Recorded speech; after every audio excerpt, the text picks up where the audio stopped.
Hey there, today I'm going to be showing you 5 new quick and easy dinner ideas. I really hope you enjoy it, and let's go get to cooking.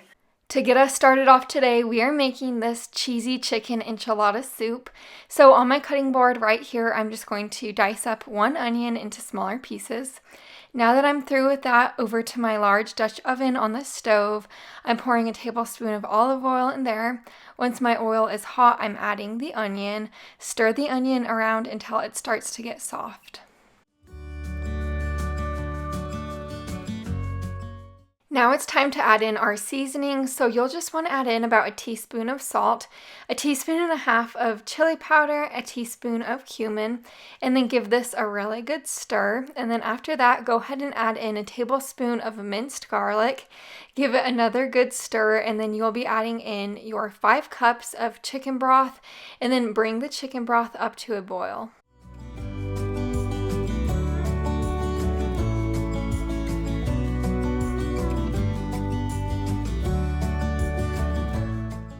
Over to my countertop, I have 1 cup of masa in this measuring cup. This is what it looks like right here. You are going to slowly pour the masa into 2 cups of water and make sure you whisk it while you do pour it in, just so it is nice and smooth in the end.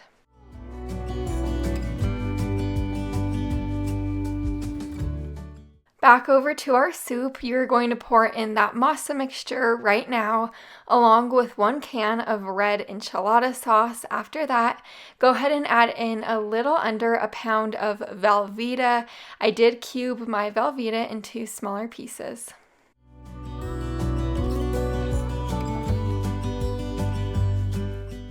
Once you bring your soup up to a boil, add in the 2 cups of cooked shredded chicken. I cooked my chicken up in the Instant Pot and then shredded it from there, but you could use a rotisserie chicken or whatever you like. And then I also added in 1 can of drained and rinsed white beans. I let this simmer on my stove for about 30 minutes covered. I did stir it frequently just so nothing stuck to the bottom of the pot. And then here is what it looks like completely finished. I topped mine with plenty of cheese, avocado, sour cream, cherry tomatoes, and these tortilla strips. This is by far one of my all-time favorite enchilada soups.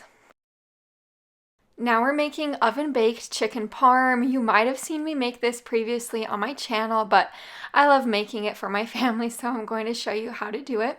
Anyways, on my cutting board right here, I added 4 large chicken breasts. I sliced them in half horizontally, so now it appears as 8 chicken breasts. I'm going to place them in my large gallon-sized Ziploc bag, just like this. I did this in batches so the chicken doesn't overcrowd, and then you will bang it with a rolling pin or a meat mallet until the chicken is even in size. This is going to make the chicken super tender in the end. I made sure to spray my sheet pan with plenty of nonstick spray, and then I set it to the side. We're going to be working on the coating now for the chicken.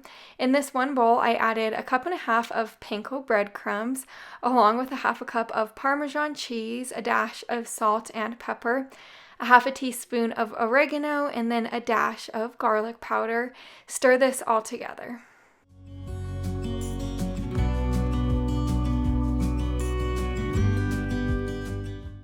In my blue bowl, I'm cracking 2 eggs in and then whisk those eggs all together. Now it's time to coat the chicken, so I'm just grabbing one of the chicken pieces, dip it really well into the egg mixture, and then coat it in the panko mixture super duper well. You want to make sure it is completely coated in the panko and the Parmesan, and then place it onto your sheet pan.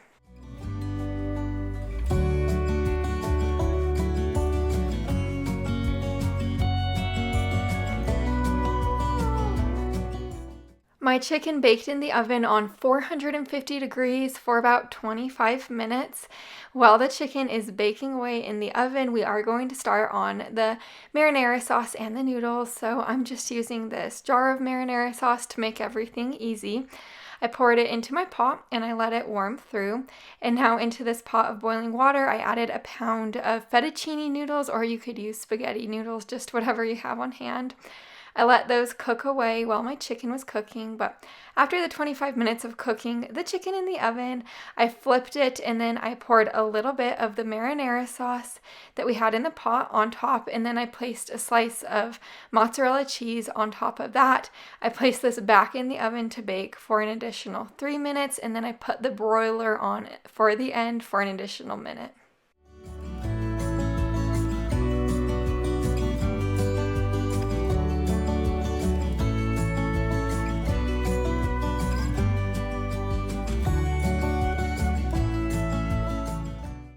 I served my baked chicken parmesan with a side salad and garlic toast. If you've never tried baked chicken parmesan like this, I really do think you'd love it. This is kind of like one of the go-to items in my house that I make when I don't really know what I'm going to cook for dinner. Now we're going to be making these teriyaki turkey rice bowls. So to get this one started, I have 2 heads of broccoli that I cut, along with about 4 carrots that I finely grated. Now over to my pan on the stove, I'm adding 1 pound of ground turkey in, along with 1 diced up onion. Cook the ground turkey until it's about 90% of the way cooked.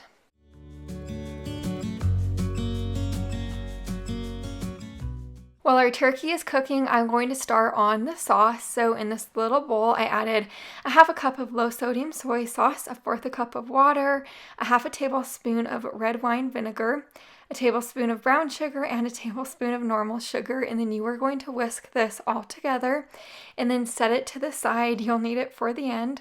Now we're going to start on the cornstarch slurry. So in this bowl, I have a tablespoon of water. To the water, I added a tablespoon of cornstarch, and then you are going to whisk this together to combine the cornstarch with the water, and then set this to the side. Now that our turkey is about 90% of the way cooked, I added in a tablespoon of minced garlic and ginger. I let them become fragrant, and now it's time to add in the carrots along with the broccoli that we cut up earlier. Stir it around and let the broccoli cook until it starts to get soft. You might have to add in about 3 tablespoons of water to help the broccoli cook.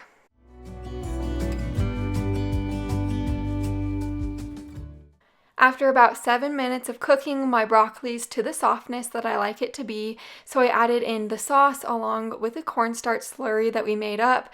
I gave this a really good stir, and I let this simmer on my stove for a couple of minutes to thicken the sauce.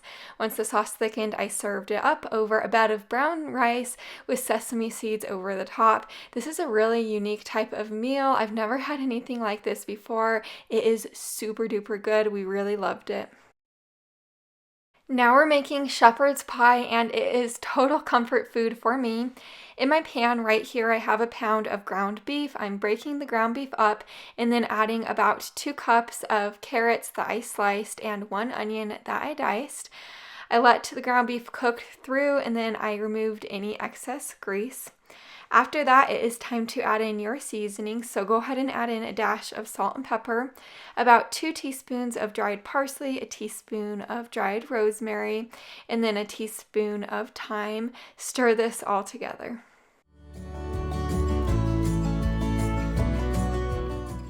For the Worcestershire sauce, I'm adding in 1 tablespoon of that, and then add in 2 tablespoons of all-purpose flour. Stir this all together to coat the flour in the ground beef and the veggies.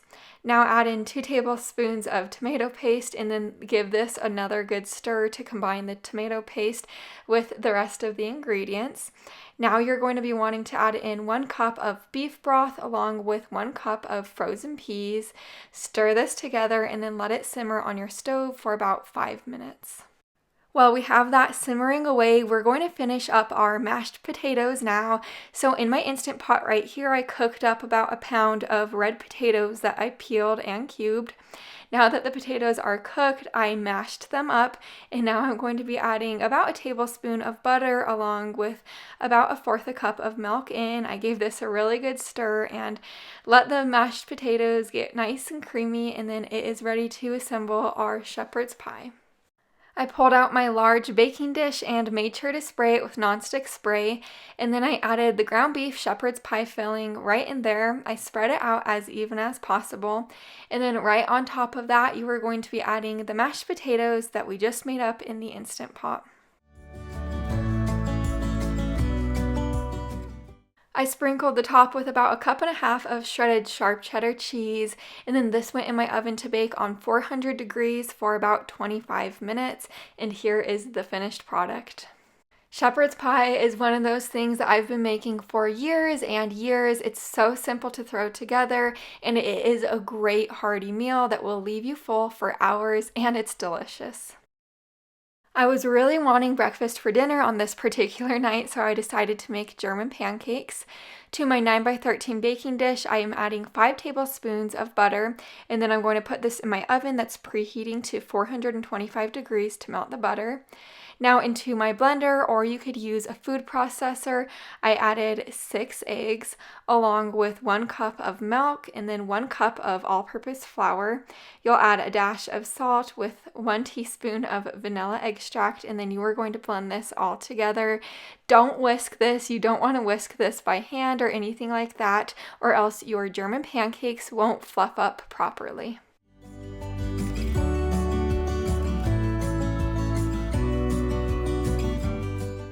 Now that your mixture looks something like this, it's time to add it into your baking dish. So I pulled my baking dish out of the oven, and our butter is nice and melty at this point, so that's good.